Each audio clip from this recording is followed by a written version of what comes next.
Why was Jeffrey Epstein allowed into Canada in 2014? I'm Helen Escott, crime thriller author and historical crime researcher. I wrote a book on human trafficking in Canada that people thought was a fiction. Epstein was a convicted sex offender traveling to Vancouver despite inadmissibility, according to a CBC story this morning. He had pled guilty 6 years earlier and served 18 months in jail on 2 prostitution charges, including soliciting prostitution from a minor, crimes that should have stopped him from being able to enter into Canada. Federal government officials are not saying why he was allowed into the country. Documents confirming Epstein's travel to Vancouver in 2014 were among the 3 million pages released by the U.S. Department of Justice on Friday. From its probe into the allegations, the convicted sex offender ran a child sex trafficking operation catering to the rich and powerful. You'll notice there's no poor or middle class on Epstein's list, but lots of politicians and business tycoons.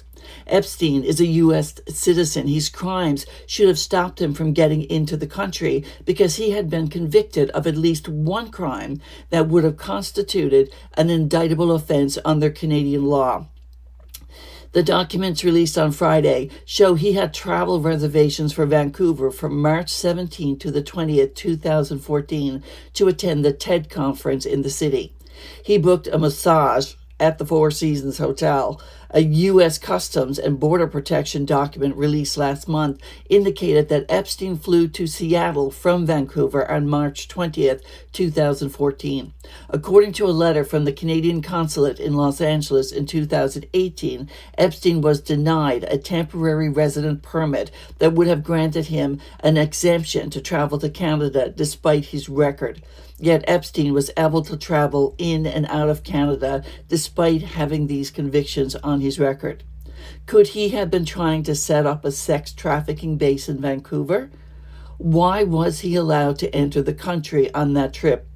Federal officials aren't saying. The CBC had contacted them and received no answer. Our law is very clear. Any persons, including U.S. citizens with criminal records, are not allowed into Canada, and these provisions of the law must be rigorously enforced. Think of how many vulnerable Canadian girls could have been harmed by this monster and the monster who tried to let him into Canada.